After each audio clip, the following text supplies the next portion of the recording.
Breaking news పశ్చిమ గోదావరి జిల్లా ఉండి మాజీ ఎమ్మెల్యే కల్వపూడి శివ టీడీపీకి గుడ్ బై చెప్పే ఆలోచనలో ఉన్నారు. ఆయన ఉండి టికెట్ ఆశించారు. కానీ సిట్టింగ్ ఎమ్మెల్యే మంతెన రామరాజుకి టికెట్ ఇచ్చింది టీడీపీ అధిష్టానం. వాస్తవానికి 2009-2014లో ఉండి నుంచి టీడీపీ ఎమ్మెల్యేగా గెలిచారు కల్వపూడి శివ. 2019 ఎన్నికల సమయంలో టీడీపీ అధిష్టానం ఆదేశాలతో ఉండి సీటు వదులుకొని నరసాపురం ఎంపీ అభ్యర్థిగా పోటీ చేసి ఓడిపోయారు. ఆ సమయంలో తన బంధువైన మంతెన రామరాజుకు ఉండి టికెట్ ఇప్పించుకున్నారు. ఆ ఎన్నికల్లో రామరాజు గెలవగా శివ ఓడిపోవడంతో సీన్ రివర్స్ అయింది. ఈ ఎన్నికల్లో తానే పోటీ చేస్తానని కల్వపూడి శివ చెప్పినా సిట్టింగ్ ఎమ్మెల్యే రామరాజు ఒప్పుకోలేదు. దీంతో ఇద్దరి మధ్య గ్యాప్ వచ్చింది. టీడీపీ అధిష్టానం తప్పకుండా తన పేరు పరిశీలిస్తుందని అనుకున్న నిరాశ ఎదురు కావడంతో ఇప్పుడు పార్టీని వీడే యోచనలో ఉన్నారు కల్వపూడి శివ. అనుచరులతో సమావేశమై రేపు భవిష్యత్ కార్యాచరణ ప్రకటిస్తానని చెబుతున్నారు మాజీ ఎమ్మెల్యే.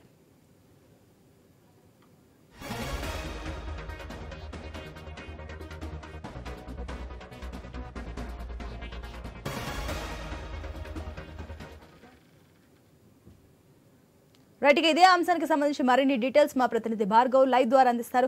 భార్గవ్, చూసుకున్నట్లయితే మాజీ ఎమ్మెల్యే టీడీపీకి గుడ్ బై చెప్పే యోచనలు ఉన్నట్లు తెలుస్తుంది. దీనికి సంబంధించిన డీటెయిల్స్.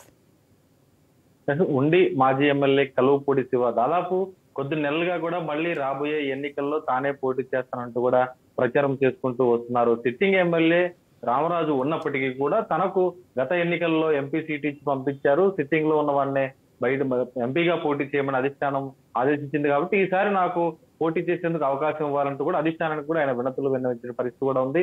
ఈ రోజు ఉదయం వరకు కూడా ఉండే సీటు తనకే అని భావించినటువంటి మాజీ ఎమ్మెల్యే కల్వపూడి శివ ఎట్టకేలకు అధిష్టానం విడుదల చేసినటువంటి లిస్టులో తన పేరు లేకపోవడంతో తీవ్ర అసహనానికి గురైనట్లు తెలుస్తుంది. ఆయన కేడర్ అంతా కూడా కల్వపూడి శివను పోటీ చేయాలంటూ కూడా పెద్ద ఎత్తున కూడా ఒత్తిడి తీసుకొస్తున్న నేపథ్యంలో ఖచ్చితంగా తాను పోటీ చేస్తానంటూ కూడా ఈ రోజు వారికి స్పష్టం చేసినట్లయితే తెలుస్తోంది. ఎందుకంటే దాదాపు 2009లో గానీ 2014లో గానీ 2 సార్లు వరుసగా ఉండి నుంచి ఎమ్మెల్యేగా తెలుగుదేశం పార్టీ తరఫున పోటీ చేసి ఆ పార్టీని అక్కడ కంచుకోటగా నిలబెట్టినటువంటి తాను ఎందుకు అధిష్టానం గుర్తించలేదనేటువంటి ఆవేదన ఆయన వ్యక్తం చేసినటువంటి పరిస్థితి కూడా కనిపిస్తుంది. గత ఎన్నికల్లో ఎంపీగా పోటీ చేస్తే ఓడిపోతామని తెలిసి కూడా అధిష్టానం అక్కడకు ఎంపీగా పోటీ చేయమని పంపించింది. అయినా సరే పార్టీ కోసం తాను వెళ్ళాను, ఎటువంటి సందర్భంలో తనను న్యాయం చేయలేదంటూ కూడా ఆయన కేడర్ వద్ద కూడా ఆవేదన వ్యక్తం చేసినట్లు తెలుస్తోంది.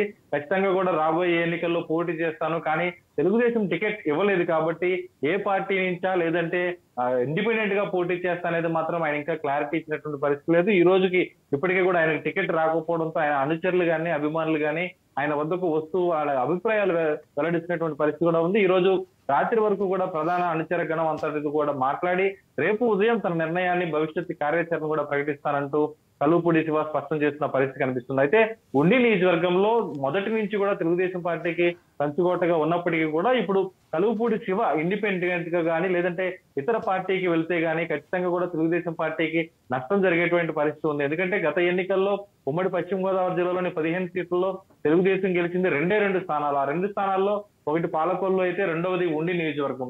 అటువంటి సందర్భంలో ఉండిలో గట్టి పట్టున్నప్పటికీ కూడా కల్వపూడి శివ మాత్రం స్వతంత్రంగా గానీ మరొక పార్టీలోకి వెళ్లి కనుక పోటీ చేస్తే కనుక ఖచ్చితంగా అది టీడీపీకి పెద్ద నష్టం తీసుకొస్తుందని కూడా చెప్తున్నారు. మరోవైపు వైసీపీ శ్రేణులు కూడా వారి సోషల్ మీడియాలో విస్తృతంగా ప్రచారం చేస్తున్నారు. కల్వపూడి శివ వైసీపీలో చేరతారంటూ కొంతమంది, కల్వపూడి శివకు టికెట్ వచ్చిందంటూ కూడా తెలుగుదేశం పార్టీలో మరికొంతమంది కూడా వైసీపీకి చెందినటువంటి నాయకులు ప్రచారం చేస్తుండడం తెలుగుదేశం పార్టీలో ఖచ్చితంగా కూడా తీవ్ర విభేదాలను దూరం కూడా తీసుకొస్తుందని చెప్పుకోవచ్చు ఇద్దరు నేతల మధ్య. ఎందుకంటే ఇద్దరు కూడా బంధువులు, ఒకరికొకరు అన్నదమ్ములుగా ఉండేవారు గతంలో. ఒకరికి నుంచి ఒకరికి ఎమ్మెల్యే సీటు ఇచ్చిన నేపథ్యంలో ఈసారి ఎన్నికల్లో మాత్రం ఇద్దరి మధ్య వైరం పెరిగిందా అనేటువంటి అనుమానాలు కూడా ఖచ్చితంగా కూడా వ్యక్తమవుతున్నాయి. ఇప్పటికే శివ వ్యక్తం చేసినటువంటి ప్రచారం ఏదైతే ఉందో తాను ఖచ్చితంగా పోటీ చేస్తానన్న నేపథ్యంలో ఖచ్చితంగా రాబోయే ఎన్నికల్లో టీడీపీకి ఉండి నియోజకవర్గంలో రెబల్ బెడద మాత్రం తెప్పేటువంటి పరిస్థితి అయితే కనిపించలేదు. ఓవరాల్ గా ఉమ్మడి పశ్చిమ గోదావరి జిల్లాలో కేవలం 6 సీట్లు మాత్రం ఈ రోజు తెలుగుదేశం అధిష్టానం ప్రకటించింది. 6 సీట్లలో 1 సీటు ఈ ఉండి అసెంబ్లీ నియోజకవర్గం. మరి ఈ ఉండి అసెంబ్లీ నియోజకవర్గంలో చెలరేగుతున్నటువంటి వివాదాలకు గత కొద్ది రోజులుగా కూడా జిల్లా పార్టీ అధ్యక్షురాలు తోట సీతారామ లక్ష్మి ఎటువంటి పరిష్కారం కూడా చూపించకపోవడంతో అధిష్టానం కూడా ఎక్కడ బహిరంగంగా మాట్లాడకపోవడంతో ఇది ఎంతవరకు తీసుకువెళ్తుంది అనేది మాత్రం తెలుగు తమ్ముళ్లకు సావితం ఆవేదనకు గురి చేసిన పరిస్థితి అయితే కనిపిస్తుంది. భార్గవ్, మరపక్క కల్వపూడి శివ విషయంలో టీడీపీ పునరాలోచన చేసే అవకాశాలు కనిపిస్తున్నాయా? ఖచ్చితంగా శివ మాత్రం అదే ధోరణితో ఈ రోజు రాత్రి వరకు తాను వేచి చూస్తానంటూ వారి అనుచరులకు చెప్పినట్లయితే తెలుస్తుంది. ఎందుకంటే ఆయన్ని వైసీపీలోకి రావాలంటూ కూడా గతంలోకి వైసీపీ నేతలు ఆహ్వానించారు. అలాగే కాంగ్రెస్ లోకి రావాలంటూ కూడా కాంగ్రెస్ శ్రేణులు కూడా ఆహ్వానించినట్లు తెలుస్తోంది. ఈ తరుణంలో ఆయన ఏ పార్టీకి వెళ్లాలనేది మాత్రం నిర్ణయం ఇంకా తీసుకోలేదని చెప్పుకోవచ్చు. ఏ నిర్ణయం అనేది ఈ రోజు రాత్రిలోగా తన అనుచరులు గానీ అభిమానులతో గానీ మాట్లాడి తీసుకుంటున్నారు. ఈలోగా టీడీపీ అధిష్టానం మరోసారి పునరాలోచించి తనకు ఏ విధంగా న్యాయం చేస్తుందనేది భరోసా ఇస్తుంది అనేటువంటి హామీ కోసమైనా ఆయన ఎదురు చూసినట్లయితే తెలుస్తుంది. అయితే ఆయనకి మాత్రం ఎట్టి పరిస్థితుల్లో రామరాజుకి ఇచ్చినటువంటి సీటును వెనక్కు తీసుకునేటువంటి పరిస్థితి లేదు అంటూ కూడా రామరాజు వర్గం అయితే ఖచ్చితంగా కూడా చెప్తున్నారు. ఇప్పటికే ఎమ్మెల్యే రామరాజు తన ప్రచారాన్ని దూసుకువెళ్తూ ఈ రోజు సంబరాలు కూడా చేసుకున్నటువంటి పరిస్థితి కూడా ఉంది. తణుకులో మాజీ ఎమ్మెల్యే ఆర్ఎమ్మెల్యే రాధాకృష్ణను కలిసి మిఠాయిలు తినిపించుకునేటువంటి పరిస్థితి కూడా ఉంది. ప్రస్తుతం ఉమ్మడి జిల్లాకు సంబంధించినటువంటి రాబోయే రోజుల్లో 3 రోజుల్లోనే పెద్ద ఎత్తున జనసేన టీడీపీ బహిరంగ సభ తాడేపల్లిగూడెంలో ఏర్పాటు చేస్తున్నారు కాబట్టి ఆ బహిరంగ సభలో పాల్గొనేందుకు కూడా రామరాజు ఈ రోజు హాజరు కావడం జరిగింది. అయితే శివ మాత్రం భీమవరంలోనే ఉండిపోయారు. తన ఉండి నియోజకవర్గ కార్యకర్తలతో మాట్లాడుతున్నారు. పార్టీ నుంచి మరి పిలుపు వస్తుందా రాదా, లేదంటే కనుక ఖచ్చితంగా రేపటికల్లా కూడా తన నిర్ణయాన్ని బహిరంగంగా చెప్పేందుకు కూడా ఆయన సిద్ధంగా ఉన్నట్లయితే తెలుస్తుంది. Right Bhargav, thank you.